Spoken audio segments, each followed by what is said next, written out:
Bonjour David, Oui, bonjour Mathieu. qu'est-ce que tu vas présenter au lecteur de Geek Sportif aujourd'hui? Alors aujourd'hui, je vais présenter les Moverio BT100 qui sont les enfin pas les dernières d'ailleurs, les avant-dernières lunettes connectées d'Epson, qui sont du coup des binoculaires, donc des lunettes qui projettent finalement sur deux yeux des images. Donc là, on les voit pas. Alors, je vais pouvoir retirer le cache. Donc vous voyez devant le cache, voilà. Donc ça c'est le cache pour voir un peu mieux.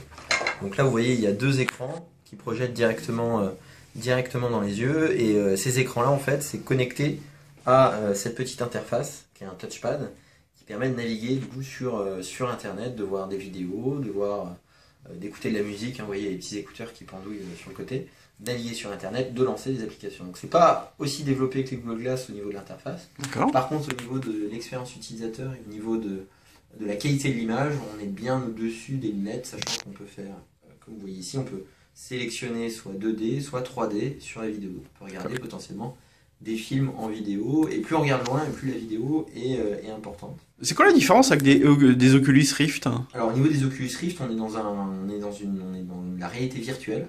Là, on est dans la réalité quasiment augmentée, réalité améliorée. Oculus Rift, on ne voit pas finalement l'extérieur. Avec ces lunettes-là, on voit le monde extérieur. Après, on n'est pas au globant, c'est-à-dire que là, je vois un écran carré en face de moi, mais je vois à gauche les bureaux, à gauche le porte-manteau, etc. Donc, D'accord.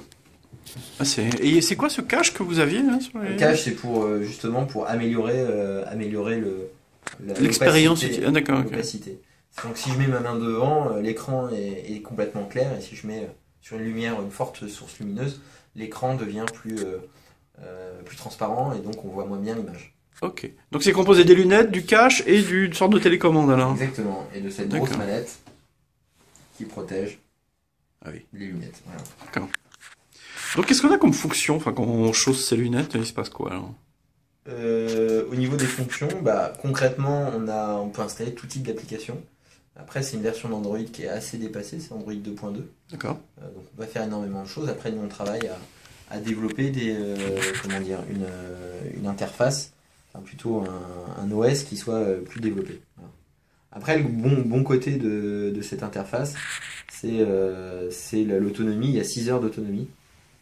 Comparé au Glass, c'est quand même pas mal. 6 heures d'autonomie, d'accord.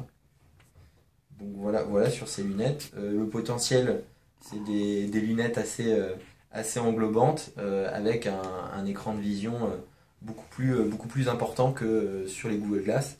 Et finalement, ça permet aussi le fait d'avoir un binoculaire, de faire plus de choses, en tout cas de voir plus de choses, et donc du coup d'avoir plus d'interaction dessus. Pour la petite histoire, les Moverio BT100, c'est des lunettes qui ont été utilisées par Space Glass, ou aussi appelées les Metaglass, qui sont des lunettes développées aux États-Unis, qui intègrent du coup la reconnaissance des gestes. D'accord. Donc ils ont fixé une Kinect, alors, pas une Kinect, mais une Kinect Lite sur le haut de ces lunettes, donc des Moverio, et ils ont installé du coup l'interactivité avec le mouvement des mains, qui remplace du coup le touchpad, qui en soi fait afficher un point lumineux sur l'écran. Les lunettes sont sorties, sont pas récentes, hein, sont sorties il y a de ça à peu près une demi-année, 6 mois, quelque chose comme ça. Okay. On peut voir l'intérieur des lunettes? Ouais. Vous pouvez les déchausser quelque part? Je vais les déchausser. Elles sont plutôt grosses. Hein. Elles sont encore en vente? Ouais, ce modèle est encore en vente? Elles sont en vente encore. D'accord. Et il y a le BT200 qui sort, c'est ça? Ou qui est déjà sorti? Non, qui sort pas, mais qui va bientôt sortir. On va juste sortir. Voilà. Donc là, c'est ce qu'on voit à l'intérieur. Et ce qui est intéressant, c'est qu'on voit pas tant qu'on n'a pas chaussé les lunettes.